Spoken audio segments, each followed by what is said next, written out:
தமிழ் குர்ஆன். மேலும் நாம், ஆதமே, நீரும் மனைவியும் அச்சோனப்பதியில் குடியிருங்கள். மேலும் நீங்கள் இருவரும் விரும்பியவாறு அதிலிருந்து தாராளமாக புசியுங்கள். ஆனால் நீங்கள் இருவரும் இம்மரத்தை மட்டும் நெருங்க வேண்டாம்.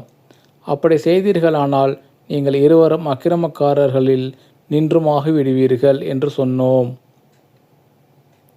இதன்பின் ஷைத்தான் அவர்கள் இருவரையும் அதிலிருந்து வழி தவறச் செய்தான்.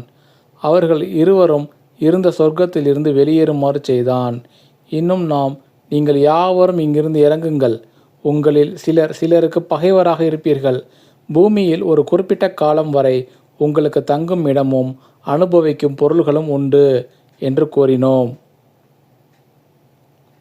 பின்னர் ஆதம் தம் இறைவனிடமிருந்து சில வாக்குகளை கற்றுக்கொண்டார்.